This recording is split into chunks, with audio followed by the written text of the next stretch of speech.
दोस्तों हार्दिक पांड्या इनके बारे में शायद आप सभी ने सुना ही होगा और अभी की डेट में ये गुजरात टाइटंस की तरफ से कैप्टनसी करते हैं एंड इंडिया में एक प्रमुख ऑलराउंडर की तरफ से खेलते हैं।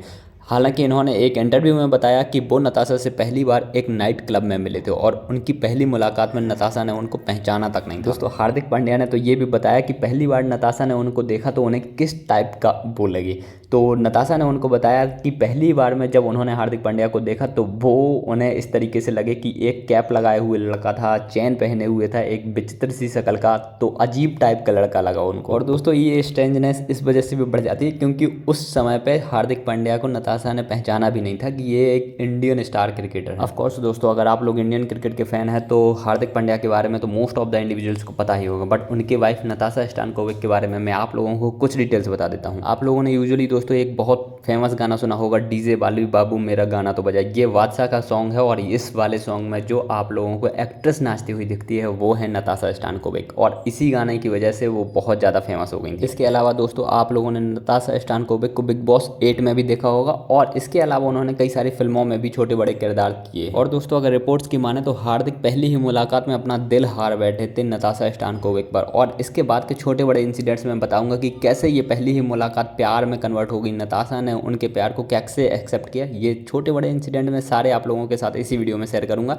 लेकिन जब ये दोनों एक दूसरे के साथ में प्रॉपर रिलेशनशिप में आ गए थे तो हार्दिक ने दिवाली के मौके पर आमंत्रित किया नताशा को अपने घर पर और अपने परिवार वालों से उनका परिचय कराया। यहाँ पर आप अंदाज़ा लगा सकते हैं कि हार्दिक पांड्या ने दिवाली के मौके का कितना अच्छे से फ़ायदा उठाया। आप लोग भी इसी तरीके से दिवाली के मौके का फ़ायदा उठा सकते हैं। अब वो आप लोगों के ऊपर है कि आप कैसे उठाना चाहें। हालांकि दोस्तों अभी की डेट में तो नताशा को हार्दिक पांड्या के दोस्त भी बहुत अच्छे से जानते हैं और नताशा बहुत सारी पार्टीज़ में आप लोग देख सकते हैं उनके फ़ोटोज़ वायरल होते रहते हैं यूजुअली सोशल मीडियाज़ पर, विकनी में। एंड हार्दिक पांड्या के साथ में जब भी वो टूर करती हैं तो मोस्ट ऑफ द टाइम्स उनके फ़ोटोज़ एंड वीडियोज़ वायरल होते ही रहते हैं। एंड अभी तो दोनों की तरफ से एक छोटा बेटा भी है जिसकी फ़ोटोज़ भी अक्सर सोशल मीडिया पे वायरल होती रहती है। वैसे दोस्तों कुछ और इम्पॉर्टेंट चीज़ें हैं, जैसे हार्दिक पांड्या का जन्म हुआ था 1993 में एंड नताशा स्टानकोविक का जन्म माना जाता है 1992 में अकॉर्डिंग टू सोशल मीडियाज़। तो यहाँ पर आप समझ सकते हैं कि नताशा स्टानकोविक थोड़े से ज़्यादा एक्सपीरियंस्ड हैं while respect to Hardik Pandya. And इन्होंने अपना पहला डेब्यू किया था 2012 में बॉलीवुड में, वो भी एक आइटम सॉन्ग के जिसका नाम था अय्यो जी। और यहाँ पर इसी वाली मूवी में अजय देवगन भी इनके साथ में थे। तो आप लोग अंदाज़ा लगा सकते हैं कि इनका करियर कैसे चला है और हार्दिक पांड्या का करियर कैसे चला। वैसे अगर इनके बारे में थोड़ा और जानना चाहते हैं तो मैं आप लोगों को बता दूं कि ये इंडिया से बिलोंग नहीं करती, ये एक सर्बियन ब्यूटी हैं। ठीक है, मतलब सर्बिया से आई हैं ब्यूटी, तो मैं आप लोगों के लिए जोड़ रहा हूँ। ठीक है, ये इंडिया में आई थी काम ढूंढने के लिए क्योंकि उनके पास प्रॉपर काम नहीं था। तो 2012 में ये इंडिया में आती हैं और तुरंत ही इनको काम मिल जाता है। दिस इज़ द कोइंसिडेंट, और या तो फिर लक बाई चांस कह सकते हैं या तो फिर ब्यूटी का कमाल कह सकते हैं। ये आप लोगों के ऊपर है, आप किस चीज़ को मानना चाहते हैं। और दोस्तों जैसे ही ये यहाँ पर आती हैं तो इसके बाद ये तुरंत ही अपने टीवी शोज़ करने शुरू कर देती हैं। इसके अलावा बिलबोर्ड्स में काम करती हैं और इनकी फेवरेट जॉब इनका मानना है कि जॉनसन्स बेबी कलेक्शन के अंदर एडवर्टाइजमेंट थी। इसके अलावा दोस्तों मैंने आप लोगों को ऑलरेडी बताया कि इसके अलावा इन्होंने बिग बॉस सीजन 8 किया और उसके बाद वो महबूबा सॉन्ग जो फुकरे रिटर्न्स में आता है तो